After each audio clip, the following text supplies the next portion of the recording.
Attention, recruit. This is not a drill. If you're over 60 and your home feels more like a chaotic storage unit than a calm retreat, it's time to fall in and take charge. You've spent a lifetime building memories, but somewhere along the way, the stuff started stacking up, and now it's running the show. This mission? It's about reclaiming your space, your time, and your sanity. You're not downsizing. You're mobilizing. And today, you're stepping into the role of commander-in-chief of your home. Let me ask you, if someone rang your doorbell right now, would you be proud to let them in, or would you panic and start tossing blankets over piles? It's okay. You're not alone. But this is where we draw the line. Clutter isn't just inconvenient. It quietly chips away at your energy, your focus, even your freedom to move safely. So, we're kicking it out. With strategy. With purpose. And with a little bit of grit. If you're ready to stop shuffling stuff from one corner to another and finally take back control, then do this now, hit that like button, subscribe to Wise Aging Seniors, and join the ranks of older adults who are not waiting around to be buried under their belongings. We're building spaces that serve us, not stress us. Let's get to work. Meet Mavis Stout, 72 years old, retired postal worker, and now an unlikely legend among her neighbors in Bozeman, Montana. She didn't start out as a minimalist or someone with a love for organizing. In fact, for years, Mavis was the type of person who kept every receipt just in case, saved wrapping paper from every birthday, and refused to throw away a single appliance, even if it was missing a cord or hadn't worked since Clinton was in office. Her garage? It wasn't a garage. It was a cold-weather tomb filled with boxes from her kids' college days, unopened Christmas decor from 2004, and a box labeled important, that turned out to be filled with vicious tapes and expired coupons. One winter, she slipped on her icy front steps trying to find her snow boots, only to remember they were buried somewhere deep behind a broken coffee table and 2 boxes of old canning jars. That was the final straw. Mavis wasn't angry. She was tired. Tired of navigating her own house like it was an obstacle course. Tired of the quiet shame she felt when friends dropped by unannounced. Tired of constantly moving piles from one surface to another without ever making real progress. That winter evening, over a cup of strong black coffee, she told herself out loud, "This is war. I'm taking my house back." She didn't call it decluttering. She called it basic training. Over the next few weeks, Mavis created what she now calls the drill method, a no-nonsense, emotionally smart, highly effective system designed to help people her age clear the chaos without burning out. She didn't start with the biggest room. She didn't wait for a weekend. She didn't rely on motivation. Instead, she treated each task like a mission. She gave herself a strategy, a time limit, and a reason to keep going. And slowly, bin by bin, shelf by shelf, her home transformed. But what's more powerful is what changed inside her. She started standing taller, sleeping better, even cooking again. And it wasn't because she had a new couch or fancy organizing bins. It was because, for the first time in years, she could see her floor and her future. Mavis isn't a professional organizer. She's just like many of us, someone who got overwhelmed until she decided not to be. And today, her drill method has become a lifeline for other seniors in her community who thought it was too late to take control. It's not. And if Mavis can do it at 72 with a bad hip and decades of stuff, so can you. Step 1. The war table. Gear up before you declutter. Mavis always says, you don't go into battle without a base camp. And she means it. Before she ever opened a single drawer or moved one dusty box, she built what she proudly called her war table, a simple setup in the center of her living room that changed everything. Not only did it give her a physical place to start, but it gave her a mental anchor. When her energy dipped or her motivation wavered, she didn't pace around wondering what to do next. She went back to the war table, regrouped, and kept going. So what exactly is a war table? It's a designated spot, clear, uncluttered, and intentional, where all your decluttering gear lives. No more searching for garbage bags or getting sidetracked while looking for scissors. For Mavis, it was a folding table near a sunny window. For you, it might be your kitchen counter or the end of the dining table. The location doesn't matter. What matters is that it's ready before the first drawer is opened. Here's what Mavis laid out. 3 large bins, each clearly labeled in bold marker. Donate, items going to a local charity or shelter. Dispatch, anything broken, expired, or unusable, this is the trash pile. Delay, a 24-hour box for the truly hard decisions. No longer than a day. No extensions. She also kept gloves, for dusty corners, a roll of paper towels, masking tape, and even a clipboard to log any high-value donations. And right in the middle? A snack plate with apple slices and peanut butter, and a tall glass of lemon water, because she knew the secret most people forget: decluttering drains your energy faster than you expect. And one more thing, marching music. Seriously. Mavis played upbeat, no-nonsense songs that gave her rhythm and urgency. Sometimes it was old-school military tunes, other times it was Motown. The point was to keep moving, and the music helped more than she ever imagined. It's hard to scroll your phone when the beat keeps telling you to get up and finish. Setting up the war table does more than prepare your tools, it puts you in command. It tells your brain, we're not dabbling today. We're executing. It turns a vague idea into a mission with direction. You stop wandering room to room, and you start leading with purpose. Have you ever set up a decluttering station before you started? A central hub that keeps you focused and anchored? Drop a comment and let us know what helped you stay on track. You never know who might need your exact trick to get started. Step 2. The 3D Declutter Method. Divide, decide, destroy. Mavis knew she'd never survive the decluttering war if she attacked her house like one giant battlefield. That's why she invented her now famous 3D Declutter Method, a focused, momentum-building strategy built on 3 simple commands: divide, decide, destroy. No guesswork. No second guessing. Just a clear system that saved countless seniors from burnout and frustration. First comes divide, and this is where most people go wrong. You do not start with an entire room. That's how you end up exhausted before you even make a dent. Mavis divided her home into tiny zones, each no bigger than a single drawer, shelf, or closet section. A coat rack. One end table. Just the top of her dresser. That's it. Small zones let you see progress quickly, and progress keeps you going. She'd place a sticky note on each zone and tackle one per day. Simple. Achievable. Repeatable. Then comes decide, the heart of the process. Mavis enforced what she called the 3-second rule. If you pick up an item and can't clearly say what it is, when you last used it, or why it matters within 3 seconds, it goes. That dusty box of wires? Gone. A pile of mystery keys? Gone. The unopened fondue set from 1993? Bye. This method cuts through emotional fog. It's fast, clear, and sharp, and it works especially well when your energy isn't what it used to be. Finally, destroy. Not with fire, of course, but with firm decisions. This part is about breaking your emotional attachment to someday items. The I might need this. The what if I lose weight pants. The boxes labeled miscellaneous, which are really just stuff I'm avoiding. Mavis had a saying, if it hasn't served me since Reagan, it's not serving me now. She got brutal with herself in the kindest way possible. Every item she let go of created more space, not just in her closet, but in her mind. And that's the power of the 3D method.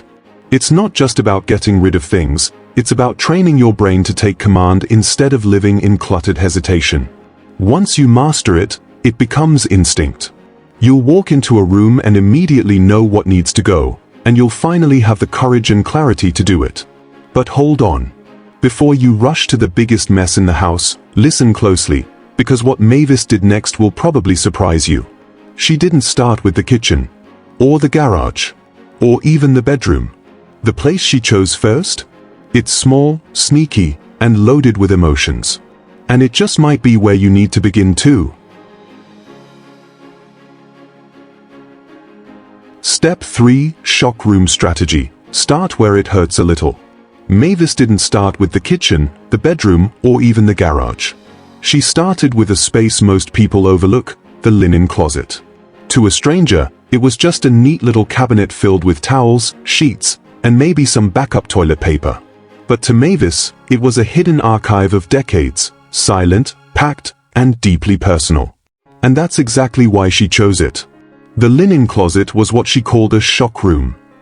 It didn't look like a monster on the outside. There were no heavy boxes or broken furniture to move. But every shelf was crammed with small someday decisions.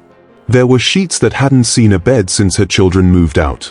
Extra towels she kept just in case company came, though no one had stayed over in years. Blankets that smelled like the attic. Heating pads she never used. Old pillowcases with faded embroidery. Each item had a whisper of memory, a tug of emotion, a reason to delay. But the item that stopped her cold was a flannel robe, soft, worn at the edges, and still holding the scent of the man who wore it. Her late husband, Everett. It had been tucked away behind a stack of mismatched pillow shams. She hadn't meant to avoid it, but she hadn't faced it either. She sat down right there on the hallway floor. Held it. Cried. And then did something brave. She folded the robe gently, placed it in a small keepsake box with a letter to him she never mailed, and labeled it Everett's Corner. That box didn't go back into the linen closet. It went into a memory trunk, separate from her daily life, honored, but not part of her overwhelm. That one act? It unlocked the rest. It gave her clarity. Because the linen closet, as innocent as it seemed, was where she was storing the quiet weight of unfinished emotions. Tackling it first wasn't just smart, it was transformational. She always said, start where the guilt is subtle, but the relief is big. Your shock room might not be a closet. It might be a nightstand drawer. A sewing basket. That bottom kitchen shelf full of maybe containers and half-broken gadgets. It's the place you walk past often, but never really open with intention. And it's usually where your emotional clutter is hiding out, looking innocent, waiting to trip you up when you least expect it. So here's the question for you. What's one item you've struggled to let go of? Not because it's useful, but because it's attached to a moment, a person, or a feeling. Share it in the comments below. You're not alone in this. And when you name the hard thing, it gets just a little easier to let go. Step 4. Sabotage Traps Seniors Fall For, and How to Outsmart Them. Decluttering doesn't just involve physical work, it's a mind game. And Mavis, after decades of living and letting things pile up, knew exactly where the real traps were hidden. They weren't in the attic. They were in her thoughts, her habits, and her heart. She called them sabotage traps, those quiet little lies we tell ourselves that keep us stuck in clutter without even realizing it. If you don't spot them early, they'll derail your progress every single time. Trap 1. The guilt gift. You've probably got at least one, something you're holding onto just because of who gave it to you, not because you actually like or use it. Mavis had an enormous ceramic vase from her sister-in-law. Hideous, she said. Didn't match a single thing in her house. But she kept it for 15 years out of guilt. Here's the truth, keeping an object does not equal honoring a person. The love came with the gesture, not the item. And the person who gave it would probably be horrified to know it's become a source of burden, not joy. Trap 2. Still good syndrome. This one hits hard. You look at an old crock-pot, a bread machine, maybe an outdated cell phone, and think, well, it still works. And it probably does. But the question isn't whether it works, the question is whether it works for you. Mavis had a box fan that buzzed like a jet engine. Still blew air, sure. But she never used it. It sat collecting dust and taking up space. Still good doesn't mean still needed. And for seniors, especially those downsizing or simplifying, usefulness must beat sentiment every time. Trap 3. The grandkid trap. This one gets sneaky. You save furniture, dishes, old toys, and books for the grandkids. Except, they don't want it. They're into digital books, modern minimalist furniture, and toys that make sounds and light up. Mavis kept her mother's china set for years hoping her granddaughter would want it. When she finally asked, her granddaughter said gently, "I don't even own a china cabinet." That was the wake-up call. Just because something meant something to you doesn't mean it's useful for the next generation. And that's okay. So how do you outsmart these traps? Mavis came up with a simple, emotional fix. Photograph the item, write down its memory, and let it go. She started a little notebook titled Things I Loved, but Set Free. Inside, she pasted pictures of items she donated or tossed, each with a sentence about what it meant. That act alone gave her closure and peace. The item was gone, but the story stayed. The goal isn't to erase your past. It's to stop letting it take up space in your present. Recognizing these mental traps doesn't mean you failed, it means you're finally stepping into freedom with open eyes and an even lighter load. Step 5. The 15-minute Blitz drill. If you've ever looked at a messy room and felt the energy drain right out of your body, you're not alone.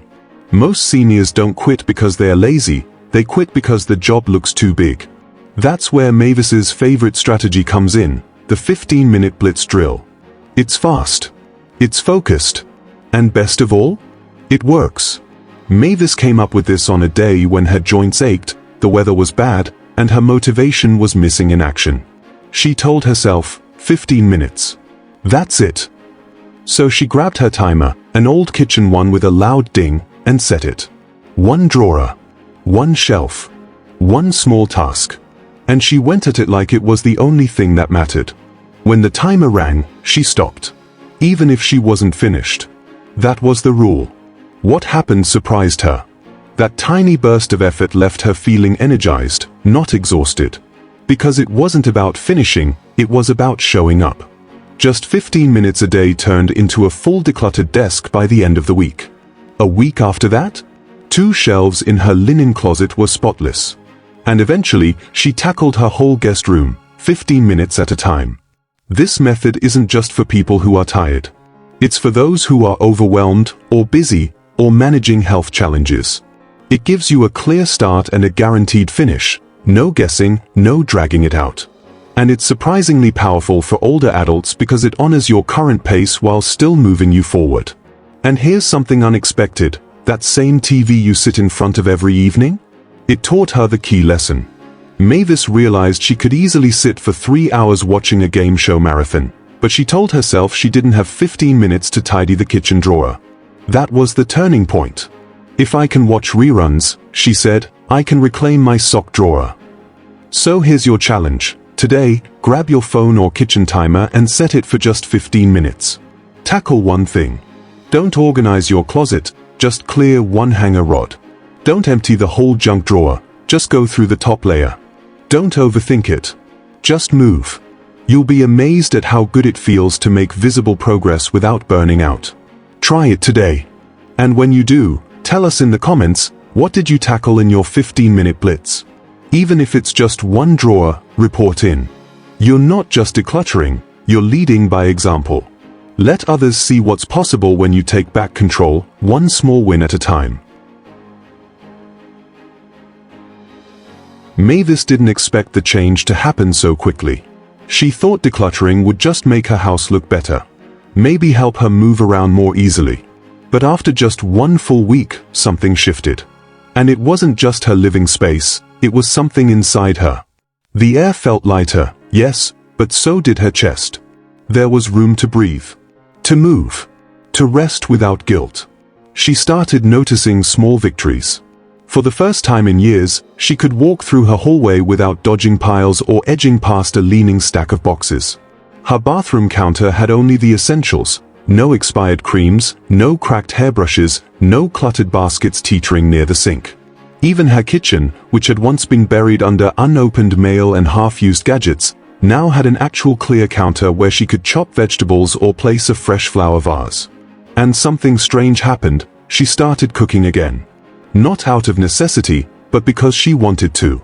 She made soup, baked banana bread, pulled out her old kettle and actually enjoyed sitting at the table with a warm cup of tea.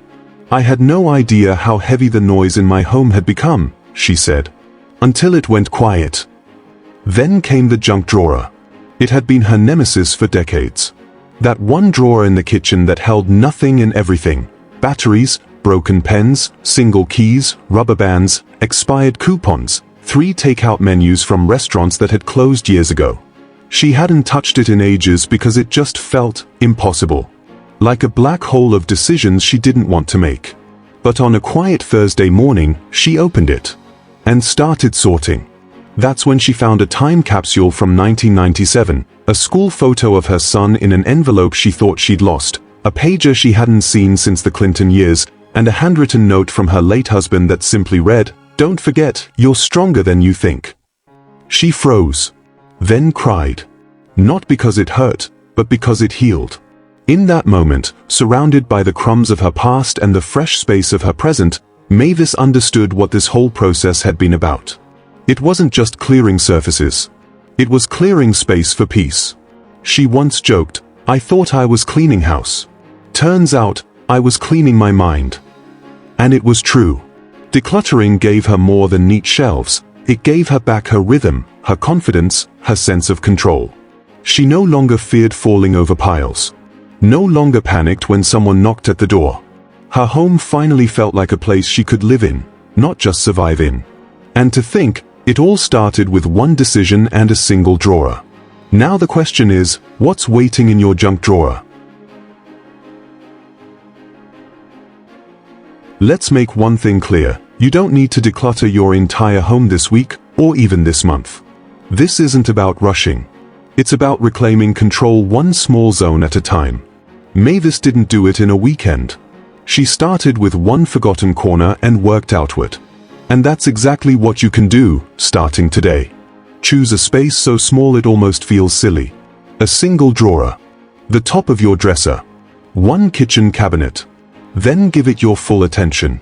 That's where the shift begins, not just in your home, but in your mindset. Every cleared surface is a small act of victory. Every decision you make to let go is a decision to live lighter, clearer, and more confidently. You've already done hard things in life. You've endured heartbreak, health scares, and goodbyes that shook your world. You've raised families, built homes, maybe even buried a spouse or said goodbye to lifelong friends. So don't for 1 second believe that a little clutter has the upper hand. It doesn't. You do. You always have. And here's the real reward: peace. The kind of peace that comes from knowing where things are, from walking into your kitchen without overwhelm, from waking up and not feeling buried in stuff you don't even recognize anymore. That kind of peace? It's not flashy. It's quiet. And it changes everything. So if Mavis inspired you, if her story lit even a small spark in you, don't let that spark fade. Tap that like button to show yourself and others that this matters. That this journey is worth taking. Subscribe to Wise Aging Seniors because we're not just another voice online. We are your guide, your cheerleader, and your reminder that aging doesn't mean fading. It means leading. And if you know someone, maybe a friend, a sibling, or even a neighbor, who's drowning in their own mess and doesn't know where to start, share this video with them. You might just give them the courage to begin. Your peace of mind isn't a luxury. It's your right. And it's worth fighting for. One drawer, one shelf, one day at a time. You're not behind. You're right on time. Let's move forward, together.